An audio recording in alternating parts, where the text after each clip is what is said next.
The Reiher townhouse in Caldwin stood on a street of respectable width in the merchant quarter, 3 stories of pale stone and dark timber, with window boxes that her mother kept planted year-round, as though seasons were a suggestion rather than a fact.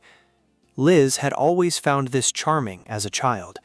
As she dismounted at the gate and looked up at the lit windows of the second floor, she found it simply familiar, the particular familiarity of a place that knows you well enough to be complicated. She had been gone for 11 weeks. She had written twice, brief letters, factual, carefully non-alarming. She had not mentioned the dungeon.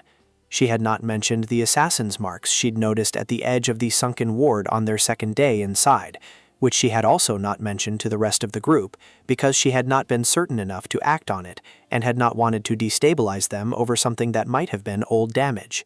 She had not mentioned Caldwin's letter, or the consortium, or the fact that she had turned south toward the eastern highlands, and then, calculating distance against the deteriorating weather, turned north again to regroup.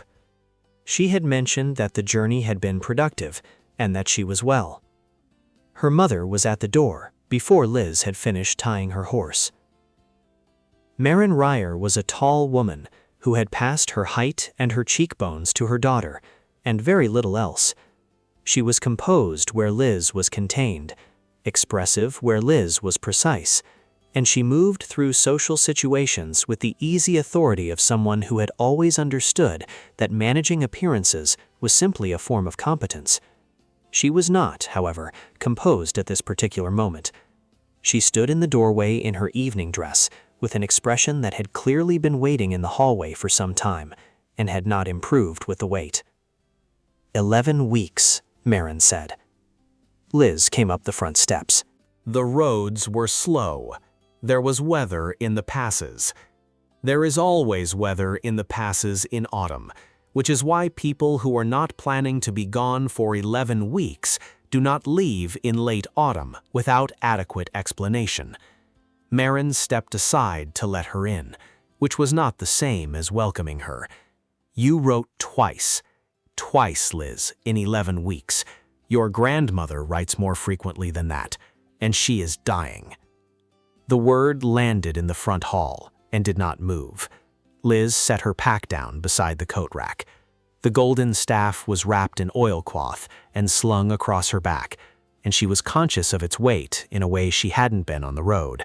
Here, in this house, with its familiar smell of beeswax candles and dried herbs, and the particular cedar of her father's study, the staff felt like a secret she was wearing in plain sight.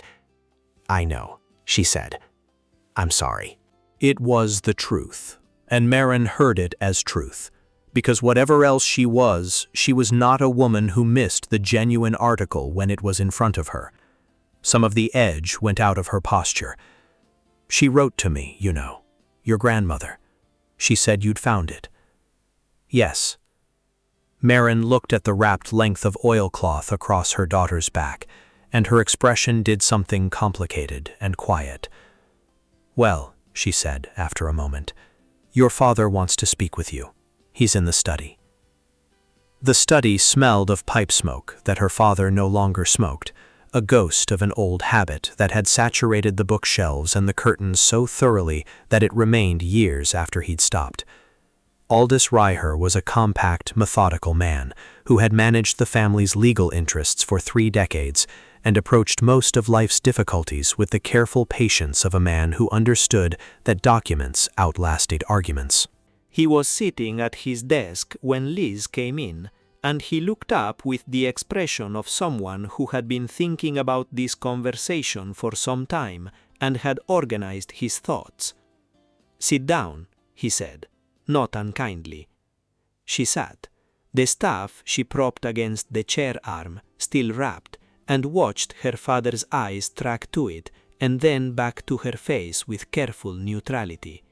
"I'm glad you're home safe," he said first, which she knew was true and appreciated being said. "The journey was successful?"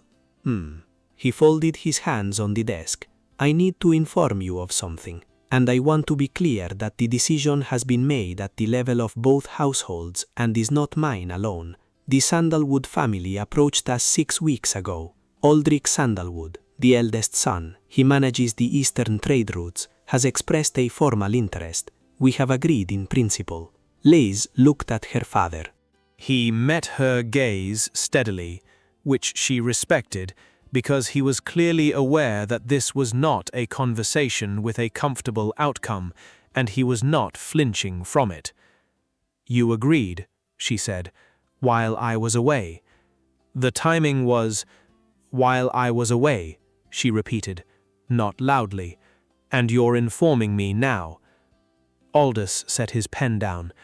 "The Sandalwood family is reputable, solvent, and willing to honor the Reiher name's independence in matters of scholarship and practice. Aldrich is not an unreasonable man. These are not poor conditions." "I'm sure they are excellent conditions," Liz said, "for a contract, which is, I notice, what you are describing." A silence. Aldous, to his credit, did not attempt to reframe it. "I am not ready," Liz said, and kept her voice even with the same effort she used to keep spells from unraveling when she was tired, "to have this conversation tonight. I have been riding for 4 days. I would like to eat something and sleep, and in the morning I will have it properly." She stood. "I am not refusing. I am not agreeing. I am postponing." Aldous looked at her for a long moment. "That is fair," he said. She picked up the staff and left, and did not look at the portrait of the Reiher family that hung in the hallway, the one that included her grandmother at 35, dark-eyed and straight-backed, holding a set of architectural drawings rather than the flowers the painter had apparently suggested. Some forms of stubbornness, Liz had always felt, were inherited rather than chosen. She lay awake for a long time that night, the staff propped against the wall beside her bed, its brass fittings catching the moonlight through the curtains and holding it, steady and amber, in the dark. The Imperial Library of Caldwin occupied the northern end of the city's old civic quarter, a sprawling institution that had grown over 2 centuries from a single reading room into a complex of wings and annexes and sub-collections that required, for newcomers, a guide simply to navigate between one floor and another. Liz had a reader's permit that she had held since she was 15 and renewed without interruption. The desk staff knew her well enough to nod when she came in and point her toward her usual section without requiring a formal sign-in.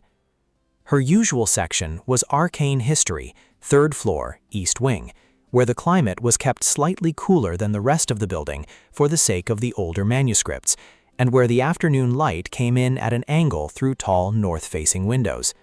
She had spent, by her own estimate, more cumulative hours in this room than in any other room that was not her childhood bedroom. The smell of it, old paper, linen binding, the faint mineral dryness of preserved vellum, was the smell of thinking clearly. She needed to think clearly. She needed it badly. The problem, laid out on the reading table in front of her over 2 days of methodical work, was this: the unfinished working at the base of the Golden Staff was not a spell in the standard sense. A spell, in the D&D tradition she had been trained in, was an encoded instruction, a specific pattern of arcane energy shaped by intention and released by an act of will. Thunderwave, detect magic, counterspell, these were instructions with defined parameters. A sorcerer like Liz could feel the shape of them, the way a musician feels the structure of a known piece of music. The notation on the staff's base was not shaped like an instruction. It was shaped like the beginning of a conversation, like the call portion of a call and response, written down and then stopped. The magic it described would not do something. It would ask something, and it was incomplete, because whatever was meant to complete it, the specific resonance frequency, derived from proximity to and extended study of the Luminarch, had never been encoded. Serena had needed the creature present, or at minimum a precise record of its magical signature to finish the last 3 lines of the working. Document 42. The naming record and location index, the one that was gone. Liz had been working around this. She had Caldwin's transcription notes, which described the resonance map in Serena's research logs with characteristic thoroughness.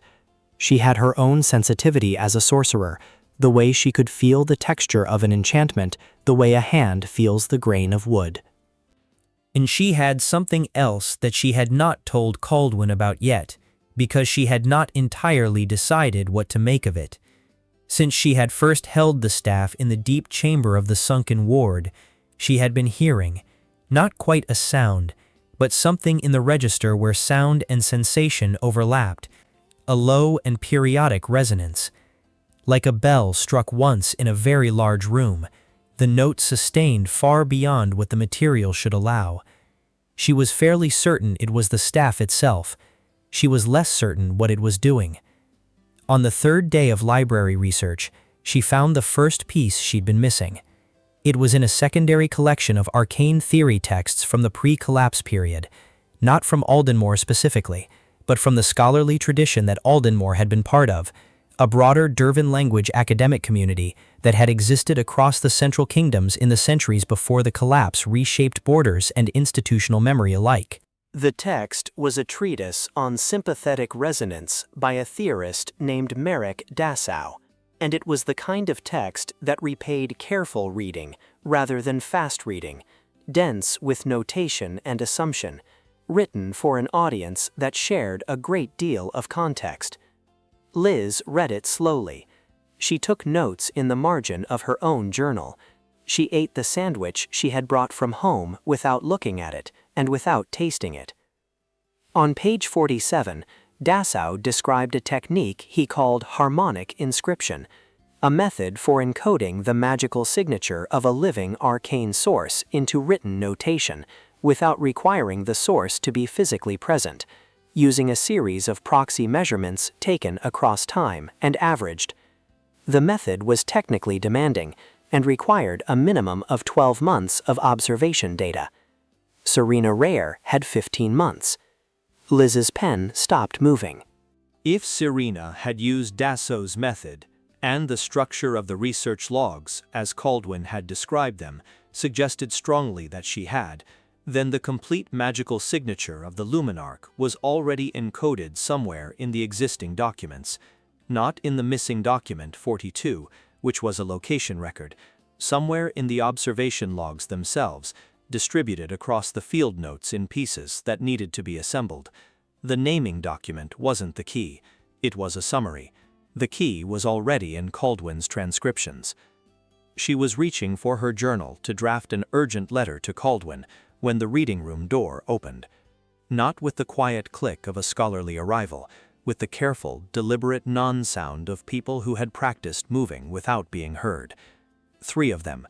They came through the door in a spread formation, 1 immediately left, 1 immediately right, 1 holding center.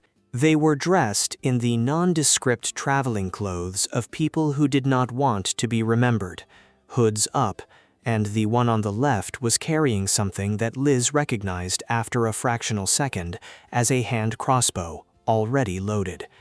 The one in the center had his eyes on her directly, with the focused attention of someone who has been given a description and confirmed a match. The reading room was empty except for her. It was late afternoon. The librarian on duty was 2 floors down. Liz's hand went to her focus rod without any decision being made about it, the motion reflexive, trained, already happening before she had consciously assessed the situation. The staff was propped against the table leg, an arm's length away.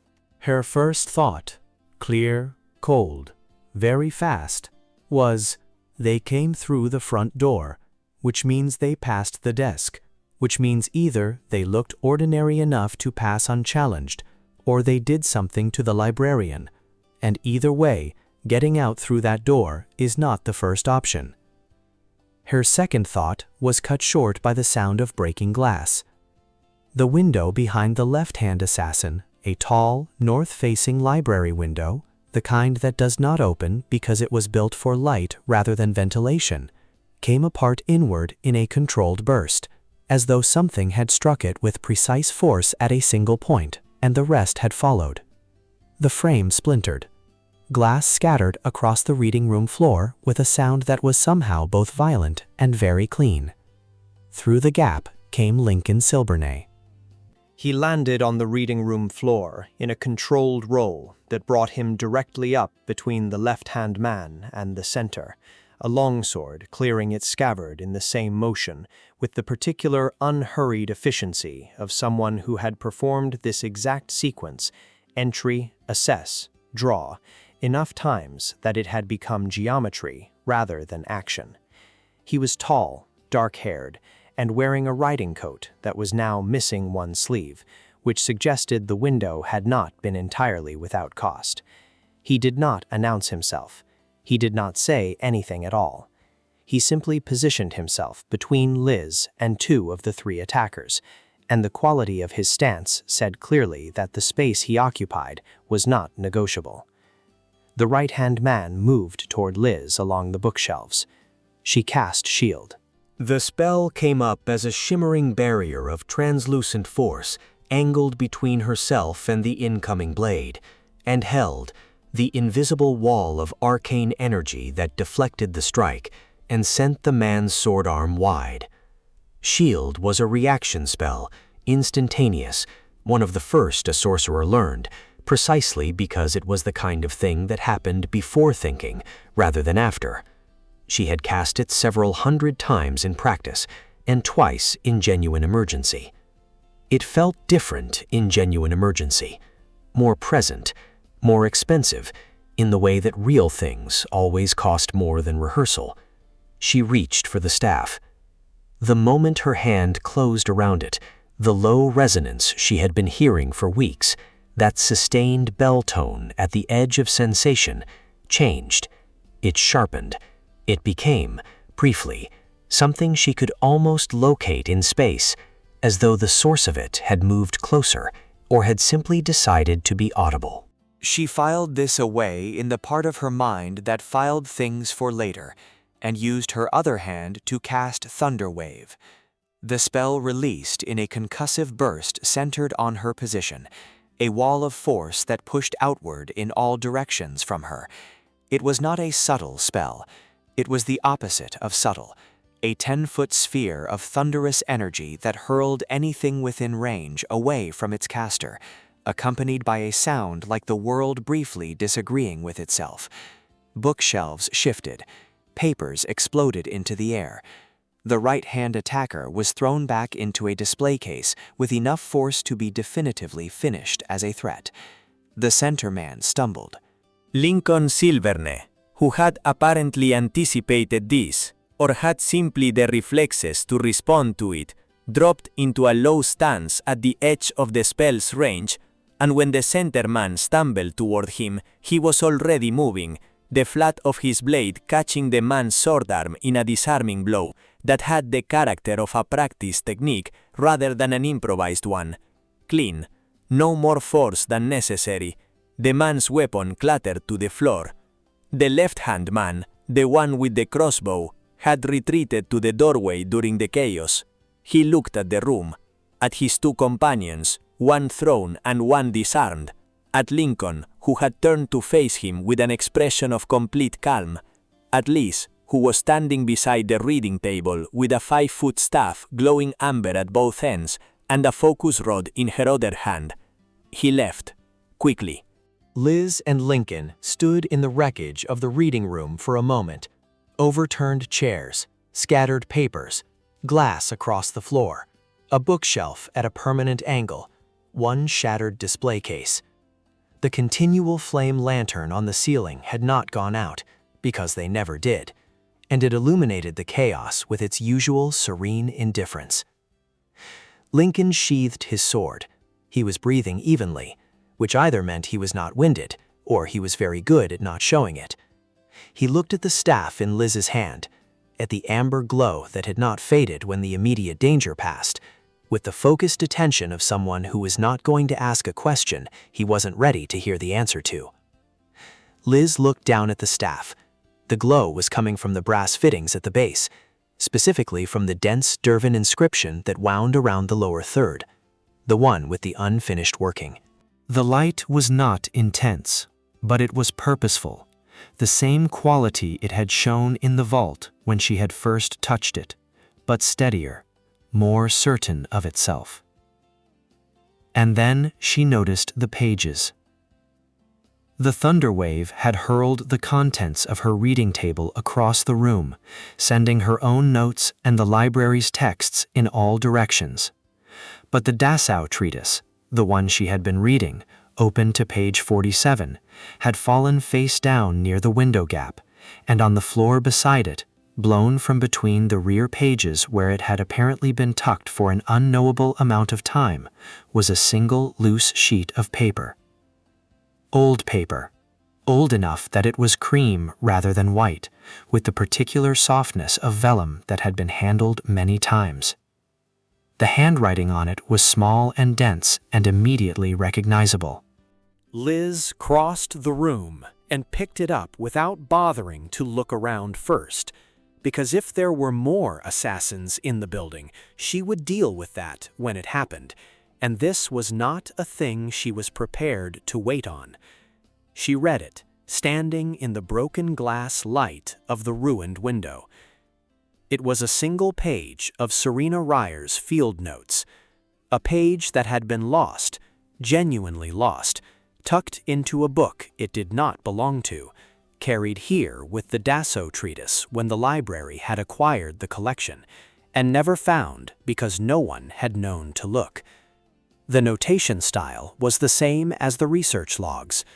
The date at the top placed it in month 14 of Serena's observations, 1 month before the collapse. It was a partial resonance transcription, incomplete but enough. The first 4 lines of the harmonic notation that Dachau's method would produce, 4 lines out of the 7 that the working required. Not everything, but something. She looked at the staff. The glow at its base was focused now, concentrated specifically around the incomplete inscription, as though the staff itself had recognized the proximity of relevant information and was paying attention. Lincoln had come to stand a few feet away, not reading over her shoulder. There was something in the way he positioned himself that was consistently considerate of space, she noticed, not for the first time, and was watching her face rather than the page. He was a man who read situations through people rather than through their components, which was a different kind of intelligence from Caldwin's, and not a lesser one. "Is it what you needed?" he asked. His voice was even, direct, without ornament. "Part of it," she said. "Enough to move forward, not enough to finish." He nodded, as though this were a satisfactory answer. Perhaps for him it was. She looked at the ruined window. The late afternoon light was coming through it now, without the filter of glass, and it fell across the reading room floor in a long, unmediated bar of gold. The disarmed assassin had some time in the last few minutes concluded that remaining in the room was not in his interests and had taken his leave. The thrown one was breathing, but unconscious, against the display case. "How did you know to come here?" she asked. Lincoln was quiet for a moment. "I didn't," he said. "I've been following you for 3 days." She looked at him. "I will explain," he said. "Not here." They left through the window, because the front of the library was a better option for anyone still watching the entrance, and Liz had no desire to be a good option.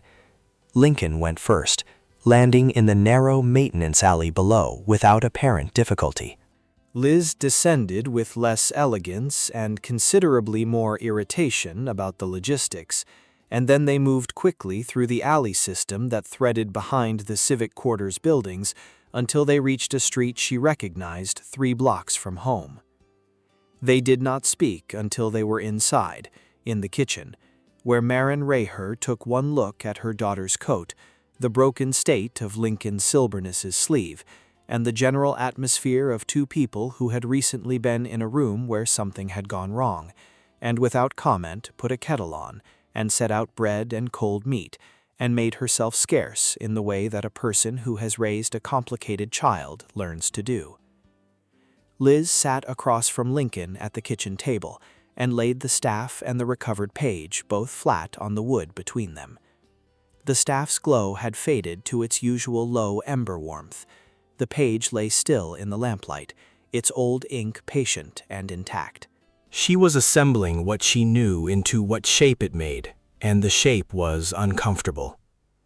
Lincoln wrapped both hands around the tea mug that had appeared in front of him with the deft inevitability of Marin's hospitality, and he looked at the page and the staff with the careful interest of someone who had learned that understanding a situation fully was more useful than reacting to it immediately.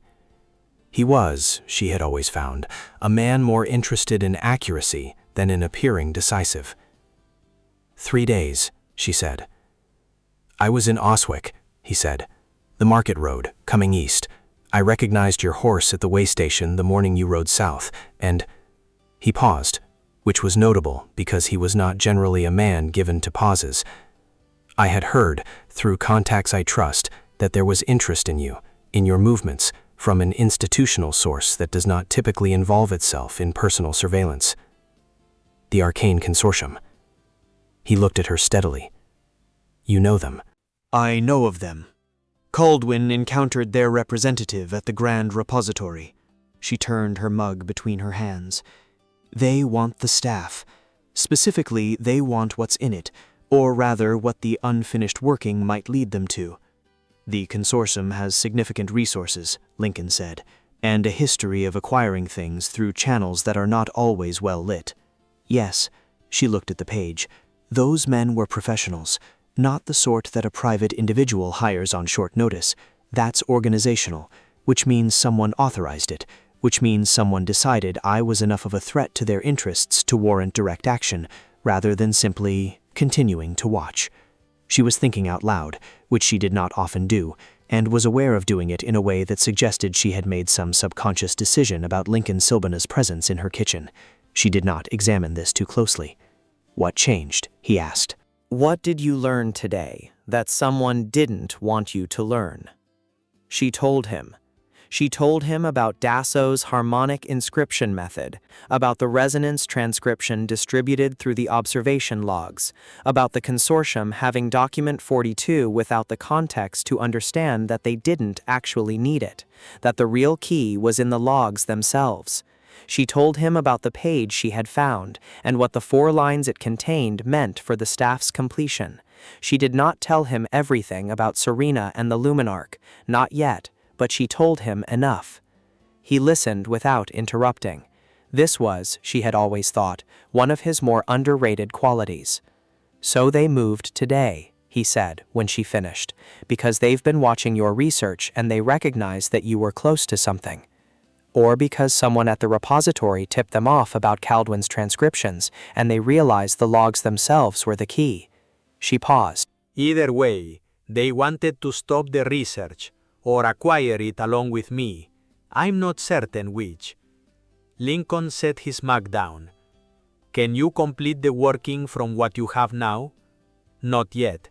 The recovered page gives me 4 lines of 7 in the final inscription. I need the other 3, which are somewhere in Caldwin's transcription notes. I simply haven't assembled them yet because I didn't know what to look for. She looked at the staff. If I can get Caldwin's full notes and apply Dassault's averaging method to the distributed observations, I may be able to reconstruct the complete resonance signature without the location document, without the consortium's document 42. Lincoln looked at the staff for a long moment. And when it's complete, he said, what does it do?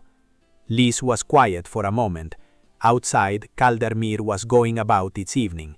The distant sounds of the street, a neighbor's window, the bells of the civic quarter marking the hour.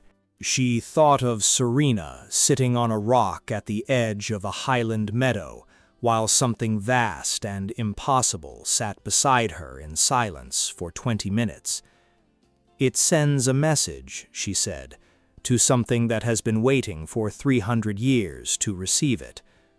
Lincoln Silbury absorbed this with the equanimity of a man who had seen enough of the world to know that the things at the edges of maps were often real.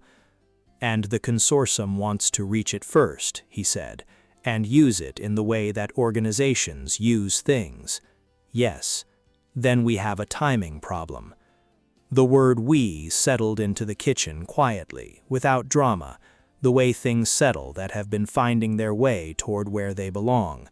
Liz noticed it. She did not address it. She looked at the recovered page and thought about the 3 lines she still needed and what it would take to find them, and thought about Caldwin somewhere on the eastern Highland Road, and thought about the Luminarch in a meadow, and thought about a woman named Serena who had run out of time to finish what she had started. "My father," she said, "has arranged for me to be engaged to Aldrich Sandalwood." A beat.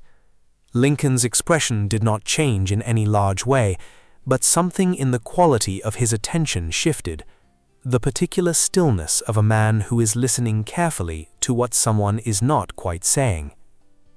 "I see," he said. "I have not agreed." "No," he said, "I didn't imagine you had." She looked at him across the kitchen table, in the lamplight, with the staff between them and the old page and the tea and the evidence of a fight she had not asked for and had won anyway. He looked back at her with the steady, uncomplicated directness of someone who knew where he stood and was prepared to wait for the terrain to settle before pressing the point. It was, she thought, a remarkably accurate reflection of how she felt about him. She did not say this, but she thought he probably knew. "Tomorrow," she said, "I need to write to Caldwin, urgently. And your father." "My father," she said, "can wait one more day. He's used to documents." Lincoln made a sound that, in a less composed man, would have been a laugh. In him it was something quieter and more genuine, the kind of sound that a person makes when they are genuinely amused and also relieved, though he would not have volunteered the second part. The staff sat between them on the table, its brass fittings warm in the lamplight, the unfinished inscription patient at its base. 3 lines, somewhere in Caldwin's notes. In a pile of research transcriptions that were currently traveling east with a half-elf cleric on a highland road.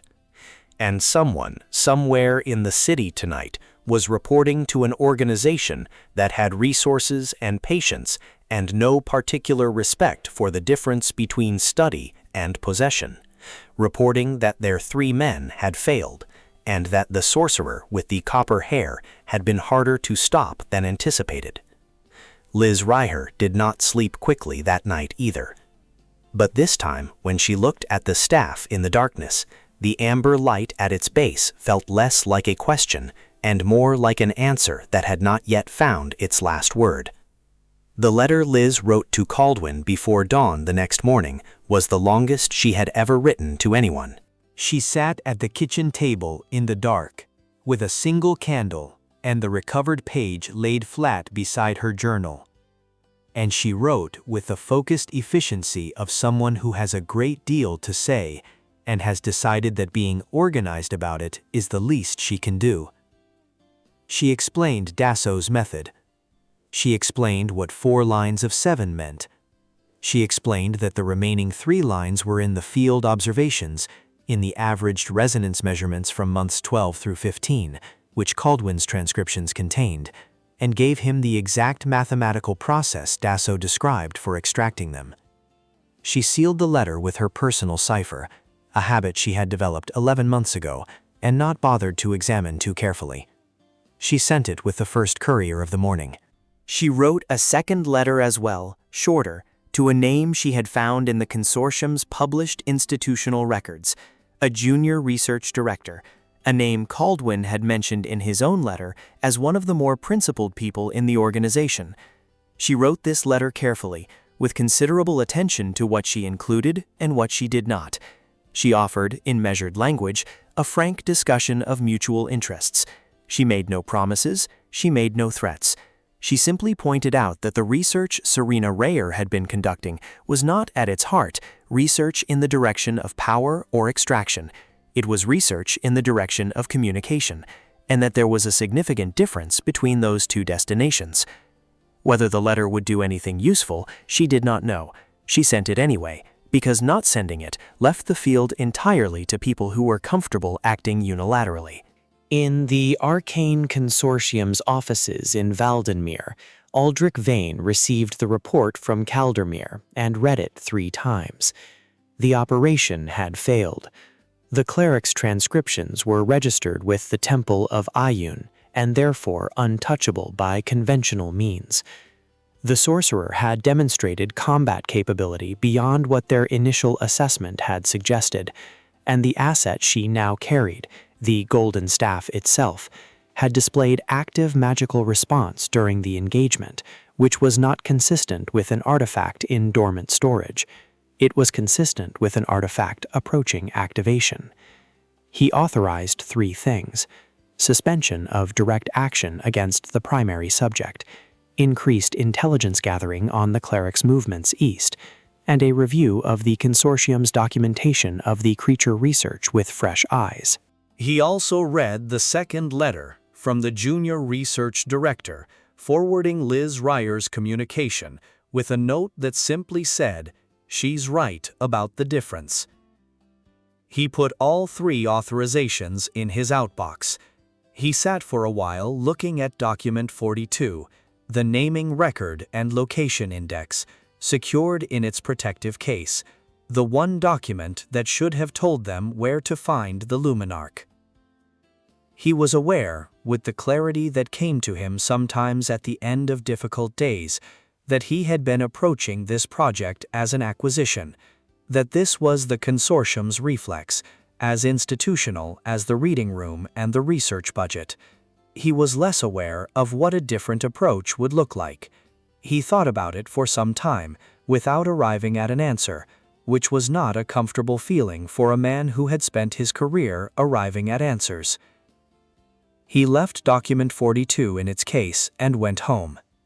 In the eastern highlands, on a road that was becoming less road and more suggestion with each passing mile, Caldwin Morn's horse picked its way through the pre-dawn gray with the patient resignation of an animal that had long since made peace with the decisions of its rider. Caldwin himself was awake and had been since before first light, not from discomfort, but from the insistent, low-grade urgency of a mind that had not finished working when his body had asked it to stop. Liz's letter had reached him at the way station in Farrow's Mill 2 days prior. He had read it 4 times, and then, without any further deliberation, turned his horse northeast, toward the highlands, and away from the gentle academic plan he had made. The resonance measurements were in his transcription notes. He had already found them, rereading his own work in the light of what Liz had written. 3 measurement averages, months 12 through 14, labeled in Serena's notation, with codes he had transcribed faithfully without understanding what they encoded. They were the last 3 lines. They had been there all along. He thought about Serena Reiher writing a message to a creature she had spent 15 months learning to be patient with. He thought about the earthquake beginning and the bells ringing, and a chancellor of arcane records running north with her children and an incomplete staff, and the particular grief of a thing not finished. He thought about the Luminarch in the meadow, waiting with a quality of readiness that centuries had not diminished. He thought she deserved to have her letter sent. Above the highland road, the pre-dawn sky was beginning to consider the possibility of light. His breath made small clouds in the cold air.